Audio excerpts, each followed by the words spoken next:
আমাদের বাড়িতে রোজ হয় পাতা ঝরা বৃষ্টি। তো এখানে দুটো মেহগিনি গাছ আছে, একটা গাছে পুরো পাতা ঝরে নতুন পাতা চলে এসেছে, আর একটা গাছে একদমই পাতা ঝরেনি, এই রোজ ঝরছে। ওরাও ভেবে নিয়েছে যে তুই একেবারে ঝাড় দিবি, তাই কি কখনো হয়? রোজ ঝাড় দে বেশি বেশি করে পাতা।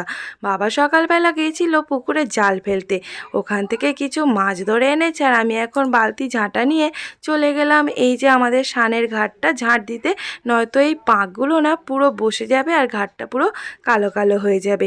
পুকুরটা দেখো কি সুন্দর, আমাদের বেশ পুকুরটা চারিদিকে বাঁধানো। এখানে ঘাটটা ঝাড় দিয়ে আমি চলে এলাম জল নিয়ে বাড়িতে। ছেলে এখানে গেছিল ওর বড়োবাবুর সাথে বাগানে। দাদু তো শিম নিয়ে আসে প্রত্যেক দিন ভাজা খাওয়ার জন্য। এখানে দেখো রাস্তার কাজ হচ্ছিল আর রাস্তা পুরো বন্ধ। ছেলেকে স্কুল থেকে নিয়ে আসার সময় ওর বায়না আইসক্রিম খাবে। সন্ধ্যাবেলায় এসেছিল আমার ননদ। পুরো ভিডিও আসছে চ্যানেলে।